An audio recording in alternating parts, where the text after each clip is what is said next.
ఎన్నికల సందర్భంగా ఈవీఎంలలో తలెత్తిన సాంకేతిక సమస్యలు, ఈవీఎం, వీవీప్యాట్ల పనితీరుపై అనుమానాలను నివృత్తి చేసేందుకు టీడీపీతో చర్చకు సిద్ధమంటూనే ఈసీ మెలికలు పెడుతోంది.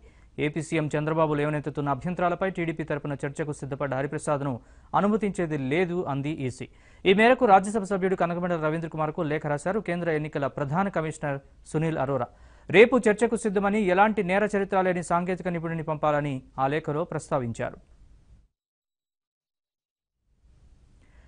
ఈవీఎంల పనితీరుపై అనుమానాలు నివృత్తి చేసేందుకు డిప్యూటీ ఎన్నికల కమిషనర్, ఈవీఎంల విభాగం incharge Sudeep Jain, central experts committee chairman, Delhi varsity professor DT Sahani సిద్ధంగా ఉంటారని ఈసీ ప్రకటించింది.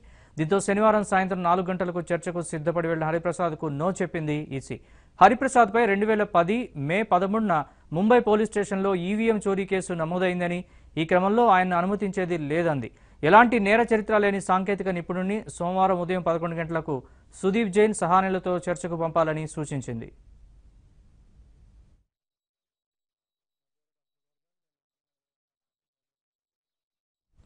ఈవీఎంల ట్యాంపరింగ్, ఇతరత్రా లోపాలను చూపగల సాంకేతిక నైపుణ్యం హరిప్రసాద్కు ఉందన్నారు టీడీపీ నేతలు.